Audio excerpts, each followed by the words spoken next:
So this, the part 2 of the video is going to focus on chapter 9, outcomes, and I'm just going to highlight some of the outcomes here.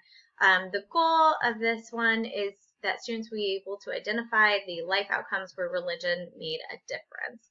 And like I said, this lecture, this one in chapter 10 are going to be much shorter. So first question, does religion even matter in terms of life outcomes? And the answer is yes. So yeah, they do find that religion matters in terms of some of these outcomes.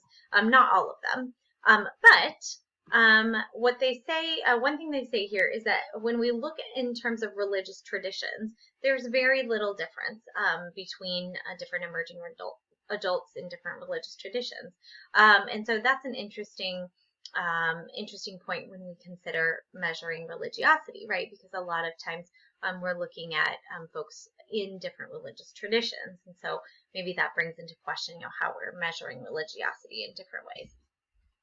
What they find here is what makes a difference is this commitment, religious commitments and practices. If they have high, low, or non-existent religious commitment and practices that matter. So that's a strong argument for measuring religiosities in the way that they do in chapter 8. Looking at personal and public devotion and then importance. They note here too towards the end of the chapter the idea, the question again coming up of correlation versus causation, and making a note kind of about the idea of reverse causation. So they say, well, they do have strong evidence that being religious is affecting the outcomes that they're observing. They also have reason to believe that sometimes our life choices or the outcomes can create a pull on people to be less religious. So not just the lower religiosity affecting the outcomes, but the outcomes affecting the religiosity. And so they say that, this is an argument that causal mechanisms can work in both directions. When we find something that's a, X causes Y, well, Y can also cause X. It does work in both ways sometimes, that these things are influencing each other. And so one thing they mention in the chapter is that high sexual activity and increased or high drinking alcohol and partying, that those outcomes have a way of pulling folks away from their religious commitment and practices, because typically religions say you're not supposed to do those things. All right. They also talk about this idea of ideal types. We've talked about this multiple times in the semester. In this chapter, they created 4 ideal types of religious emerging adults: devoted, regular, sporadic, and disengaged. And if you look at page 249, they've got the descriptions of each of those here. So they state that 63% of emerging adults fit in one of these ideal types, whereas a bit more than 37% don't fit clearly in one type. So I have one of the discussion questions for this week will be, why might this type of measurement for statistical analysis be useful, and why might it be problematic? We have talked about this a little bit before, so you might want to draw on those previous conversations. But this is how they are organizing folks in terms of their outcomes.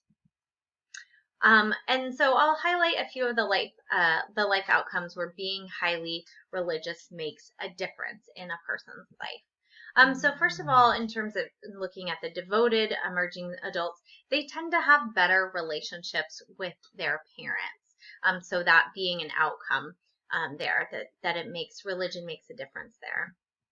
Devoted emerging adults are more likely to give money to a cause, help the homeless, and volunteer. So some of these, social benefit outcomes. And religious emerging adults are more likely to have friends who volunteer, which likely encourages their participation. So we can think back to the idea of being socially embedded in some type of friend group where maybe everyone participating reinforces group norms to also participate. Devoted emerging adults participate more in non-religious organizations and are less likely to visit websites and use social media. So keep in mind too here, the year that this was collected was before like iPhones, or maybe iPhones were just coming out, or this is back when we had before the iPhone, the iPod that was really big. I don't even remember what it was called, but it looked like an iPhone, but it just wasn't a phone.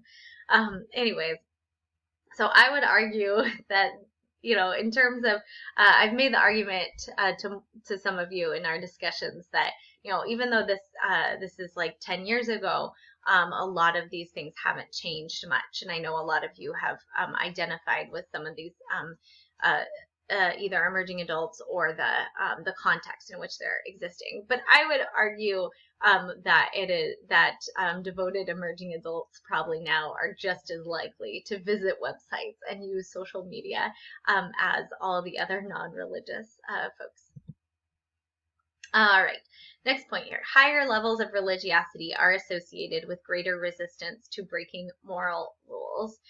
So the idea that religiosity kind of provides that buffer and provides social sanctions against it, maybe social benefits to follow the rules. And so folks who have those higher levels of religiosity have that resistance to breaking moral rules, whichever those rules are, maybe about partying or sexual activity.